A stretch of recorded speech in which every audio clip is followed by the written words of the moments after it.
You're a rat. Stop telling them what you're buying, because I'm buying all of it. Hey, what is up, you guys? It's Dustin, and I'm back with another video. And in this video, I want to talk about Tana Mongeau and her basically begging Morphe for a collaboration. I want to go over the history of Morphe and just how problematic they are and how I think this would be a match made in heaven. Can't bring me down. I'm on a high right now. And I also want to talk about Jeffree Star and how he's taking a stab at music and James Charles. So if you guys are here for that, stay tuned to this video.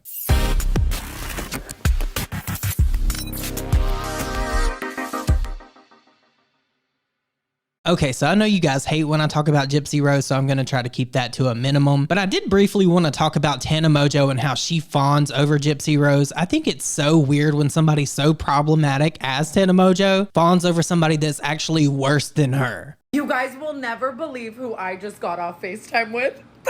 Paige told me she had a surprise for me. I literally thought it was a Crunchwrap Supreme. Nope. Okay, this is a really bad screenshot, but I just got off FaceTime with Gypsy Rose. Get her in all her glory. Gypsy Rose Blanchard is my new best friend, and you can't tell me shit. I'm on a high right now. I would label this severe cringe. But yesterday, Nick was scrolling TikTok and one of Tana Mongeau's videos came up and she was talking about how she wanted to collab with Morphe because they got rid of one of her favorite shades. Day 412 of asking Morphe to bring back the Makeup Talk lip liner. Listen, if I just never shut up about it, they're gonna have to do it at some point. You know what? This reminds me, and I hope that Tana will keep the same energy because I just sat here and Googled this. On May 4th of 2020, I posted a video titled Tana Needs to Explain This. And in this video, I detailed how her and Jordan were running Project 1111 and how they never explained where those funds went. And this was all for like COVID relief. And that was 1,462 days ago. I wish you would keep the same energy with this. I've been asking you repeatedly. I even tweeted out, I believe, back in 2022 about this. Let me take a look here. Yeah, on April 15th, 2022, I said, still thinking of Tana Mongeau's scam 1111. Could you answer that? Like I've asked you multiple times, Tana, please keep the same energy. Look at this. Nothing else is like this. I've been trying to find dupes, and the dupes aren't duping. I've been trying Urban Decay Liar. Love the shade name, seriously, but like, it's just not the same. It's not the same texture. Like, I'm to the point where it's like, I'm gonna show up at their headquarters with a gun. Could you imagine if anybody else said that? Like, I can't even believe Morphe responded to this and they said, I'm writing this down to tell my boss. Could you guys imagine if Jeffree Star said something like that about another brand? People would be saying that this was an actual threat. And like, what is everyone at Morphe doing that they can't bring this back? Like, is Meredith Duxbury releasing her 87th skin tint? Okay, I'm sorry, I love Meredith, I'm just mad. Like, throw a dog a bone, Morphe. Like, just bring it back. Do it in collaboration with me. We can pretend I've never been in any scandals ever. I just really love how Tana downplays everything that she's done. Like, remember TanaCon? How can we forget TanaCon? There were people injured, carried out on stretchers, and she just thinks that that's some kind of joke. Are you guys having fun today?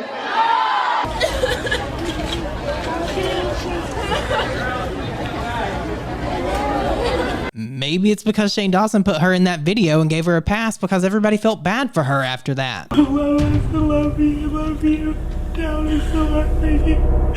But it's so wild to me that at this day and age, for so many social media influencers, Tana included, have been called out numerous times that she thinks it's humorous to get on here and joke about that. Like, that's wild as fuck to me, Tana, especially given all the shit you've had to apologize for. I'll go full-blown beauty guru. I'll go full Michaela Jersey accent, and let's just see how many we sell. And maybe we sell a lot, and maybe it's good for everyone. Everyone's always like, what's the lip combo, Tana? Nothing. Just Makeup Talk and anything. Makeup Talk, mayonnaise. Like, it, literally anything. Please. Please. I found it first. It was my signature lip. See what I mean? Other giant influencers with massive followings are ready to promote this. So hard. Mama. I'm putting it in my boot for safekeeping, and we're on our way to the meet and greet to meet so many influenceable fans who would love to know what my lip combo is and purchase it. Kim Kardashian. Now, apparently Tana has talked about this in the past on a podcast as well. Because I DM'd Morphe the other day, and they responded back and they were like, girl, we know, but like, it's gone forever. And like, why? really But sorry. why would you take something away when it's so good? And they started recommending me other fucking shades. They're not the same. It's They're like, not at it's all. Just, Please, please, please. It really is so good. But what's blowing my mind about it is Tana knows just how shady a company Morphe is. Or let me say how they used to be. I don't know now that they're under different management. But in case Tana forgot, I wanted to go down a quick greatest hits list of my favorite Morphe dramas. Some are bigger than others, but these are just my favorite. Please feel free to share yours down below because I know that I'm going to miss some here in this video. But I have compiled a list that goes as follows.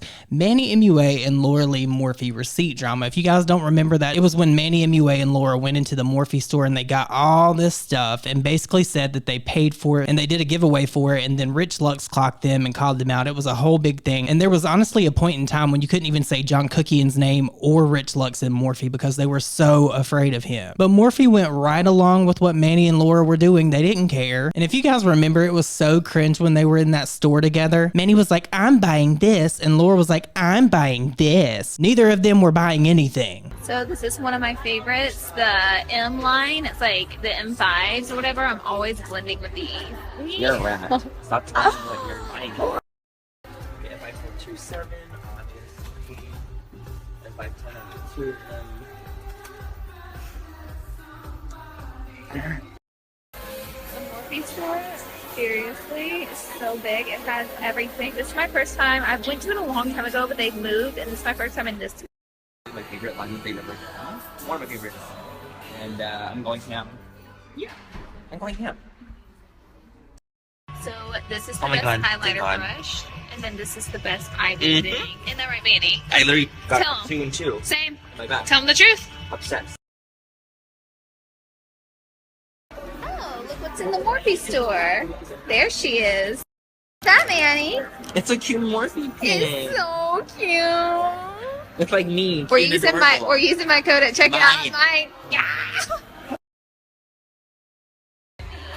You're a rat. Stop telling them what you're buying. I'm buying all of it. Okay, so Morphe's next greatest hit is when Jaclyn Hill said that she owned her brand. Now, you guys know, and you remember, Jaclyn Hill got dragged for this for years, and then it finally came out when the bankruptcy happened, that Jaclyn Hill did not own her brand. She never owned her brand. It was not her brand at all. And it was a subsidy of Morphe, but she made everybody believe that this was something that she worked on for years, that this was her baby, that she put blood, sweat, and tears into it. They're buying into a family business when they purchase from Jaclyn Cosmetics. Now, I believe that she probably did put some work into it, but not as much as she would make you believe. Are you ever going to come out with your own line that is in no way a collaboration with any other brand? And yes, I have answered this a couple times before, but yes, I am currently working on, should I show you guys? No, I'm not going to show you guys. I have a prototype of something, but I'm not going to show you. But yes, I am currently working on something that is 100% Jaclyn Hill. I am the one that is paying for it. I am my only investor, and it is my product that I'm coming out for you guys. I've been working on it for almost 2 full years. It's been 23 months that I've been working on it. So yeah, coming soon. Coming soon. One eternity later. Overall, the #1 asked question is, am I going to have my own cosmetic line? Is that a rumor or is it true? So I figured that that's the question that I would start with, since it is like literally every other tweet. And yes, I am going to have my own cosmetic line. I have been dropping hints and I've been talking about it for years now. My mom and I have been working on it for 3 years. I am doing everything, every single little tiny detail on my own. I am the only one paying for it. I am the only one in control. It has been such a learning experience. It has been so hard. My mom and I are working our butts off, but I wanted to be able to make sure that whatever I put my name on is like fully mine, and I can take full responsibility and can be my creation. So that's what we're working on right now. The launch keeps getting pushed back because we keep running into walls, and it's been a learning process for sure. It's been amazing. I'm so thankful for it. But you guys will see it next year. And so since Jaclyn Hill didn't technically own her brand, I'm gonna fault Morphe for what happened with Lipstick Gate. We cannot forget Lipstick Gate, you guys. It doesn't ball up, it doesn't ball up, it doesn't ball up, it doesn't ball up. That was a moment to be alive on the internet. Somebody was always throwing shade at Jaclyn Hill. So he separated the ones that have hairs and the ones that have holes. There was always something new coming out about the labs that she was working with, making these lipsticks, the timeline and everything. There was so many people ate up with this, and I really don't think that there's anybody on social media that's into makeup that watches beauty gurus that you could ask any of them and they wouldn't know about what happened with Jaclyn Hill and these lipsticks. So this had to go on the greatest hits. Jaclyn Hill is never gonna live this one down. That's a huge one, I know. It's like there's there's more than one. Yep, definitely. Oh my gosh. I just pulled that out. Holy cow. People complaining about little beads and ball ups in their lipsticks. Basically, what people are having happen is that when they are applying their lipsticks, they are noticing that there are little balls and beads in the lipsticks, and when they are swiping them on, it's causing little lines, and they're finding that some people think it's plastic, some people think it is one of the butters in the lipsticks chunking up, either moisture spots, mold. I don't know what it is, and I can't confirm it. Maybe I'll whip out my microscope and get really in there and see if I can see what's going on.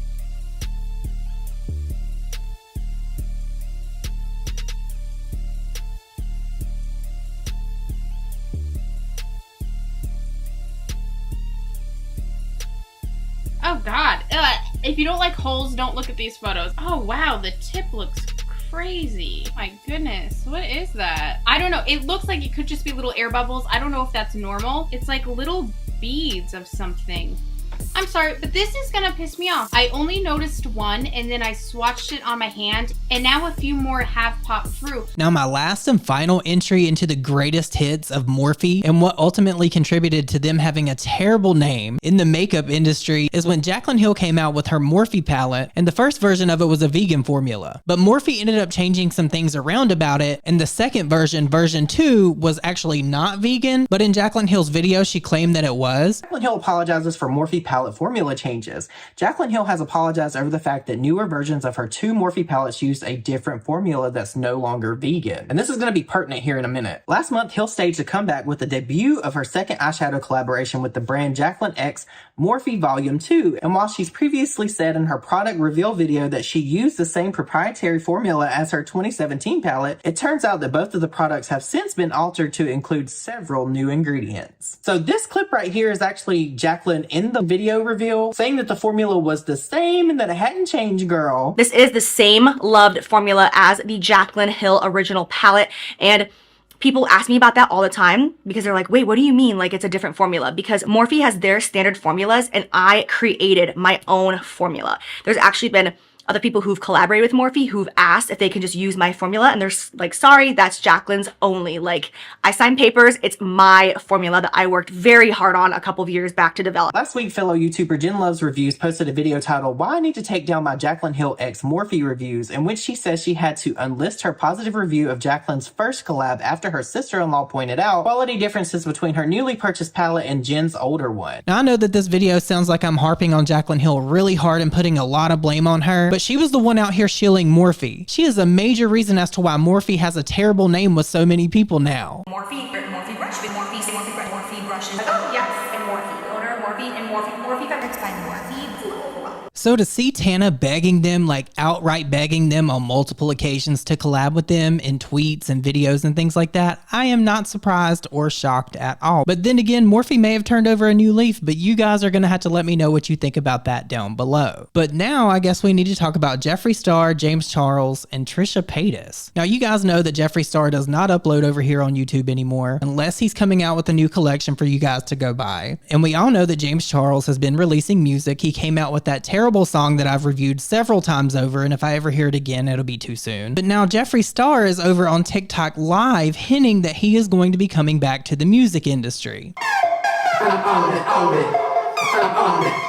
Tell me who wanted love me up and lay me down. That's what I tell them. Now this is nothing new for Jeffree. He's hinted and teased about this for years and nothing has ever come to fruition. And I just find it very odd, strange, and peculiar that James Charles, his archenemy, his foe, if you will, releases 2 songs and now here he is in the studio. What are the odds of that? You know, if Jeffree Star really wanted to make an impact, if he really wanted to drive home that he's a boss and he's about that life, Jeffree Star would make a diss track on James Charles and put those voice memos in it. I will not be exposing anyone. But Jeffree Star is not about that life like he would lead you to believe he is. And I just find it so weird that he's coming back to music now. Like, what is that gonna look like? Because the music that Jeffree Star used to make, I don't know that people are still gonna listen to that. But then again, I didn't think that there would be people over on TikTok tipping him, a millionaire, all their money. But they do. But I want you guys to let me know what you think about that down below. And I just briefly wanted to touch on Trisha Paytas and Jeffree Star. We all know that they had a falling out in my past few videos videos I've been talking about Trisha Paytas. Why is Jeffree Star now posting Trisha Paytas to his Instagram stories? I thought he couldn't stand her. But I do know that Trisha Paytas said in a podcast recently that she forgives him. She's much better than me. If you guys want me to rehash that drama, let me know down below. But I have this sneaking suspicion that maybe, just maybe, Trisha Paytas and Jeffree Star are going to bury the hatchet and he's going to do it on the Just Trish podcast. Now, I'm not going to say that I'm here for that totally because I feel like Trisha Paytas has done a good job of cleaning up her act. But if they get on there and shade James Charles or they reveal something that we don't know or haven't known up until now,